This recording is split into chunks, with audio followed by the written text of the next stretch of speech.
Buenas tardes, compañeros. Reciban un saludo todos, maestros, compañeros de la licenciatura en Historia y Distancia. Miren, a partir de la lectura que se denomina Características del proceso de datos estadísticos en ciencias sociales, correspondiente a la unidad 3, denominada asimismo Proceso de datos, me permito hacer las siguientes afirmaciones. En primer lugar, toda investigación de carácter científico, y entre ellas las investigaciones de corte social o relacionado con las ciencias sociales, deben de contar con un proceso esquemático muy riguroso y muy objetivo. Una de las partes fundamentales de toda investigación es la recolección de información o de datos estadísticos. Esta recolección y estos datos estadísticos nos van a permitir, en la medida de lo posible, validar o desechar una determinada hipótesis, que en este caso se viene a conformar como la parte más importante o el objeto de estudio en sí de esta investigación.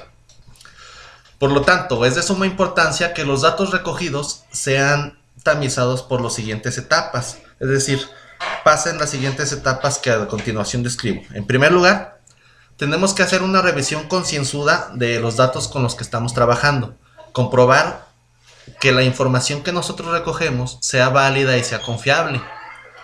El segundo paso, la segunda etapa, tendría que ver con la ordenación y clasificación de estos datos que nosotros ya anteriormente o previamente recogimos.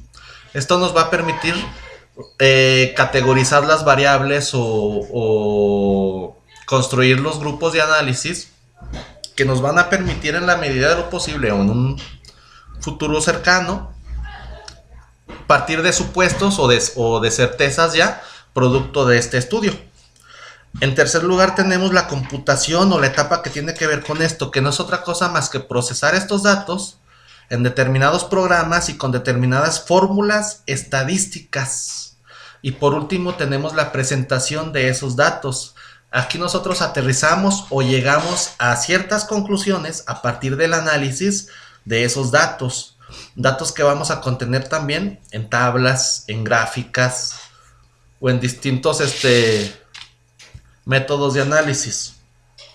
La lectura nos proporciona o nos sugiere algunas herramientas de análisis que nos pueden ser de gran utilidad al momento de trabajar con grandes cantidades de datos.